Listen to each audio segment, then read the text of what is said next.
Before we talk about hypertension, we need to look at the normal circulation and normal blood pressure. Now, the circulation consists of a pump, the heart, which is pumping blood through a series of pipes, the arteries, delivering oxygen and nutrients to the tissues, such as the kidneys and the brain, and a second series of pipes, the veins, takes blood back to the heart and the lungs, completing the circulation.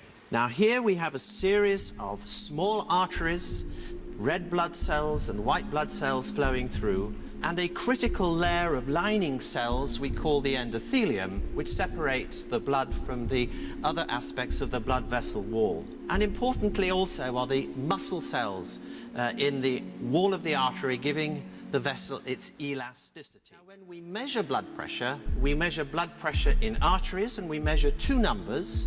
The higher number is the systolic pressure, which is the highest pressure generated when the heart contracts, and the lower pressure, or the diastolic pressure, which is the residual pressure in the circulation at the end of cardiac contraction. Patients often ask us, how does blood pressure harm you? Well, here is a blood vessel, and the crucial initial step is that high blood pressure imposes stresses and strains on this endothelial lining cell, which becomes fractured and damaged as a consequence. Below the endothelium, the vessel lining, these yellow blobs, that's LDL cholesterol, that's the bad stuff. And that normally is whistling in and out of the endothelium if the cholesterol's low enough.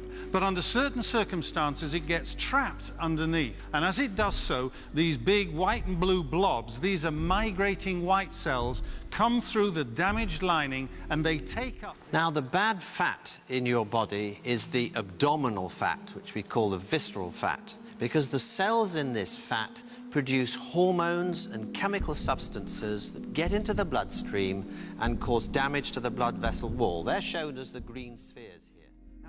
The fatty deposits begin to grow and eventually impinge upon the bloodstream. Now, in the initial stages, this fatty plaque is encased in a muscle layer which protects it. But at some stage, the cells begin to dissolve. They produce chemical substances that destroy the plaque, and the contents of the plaque are extruded into the bloodstream, causing a clot. And it is that clot which causes the eventual heart attack if it occurs in the coronary vessels, or stroke if it occurs in the brain.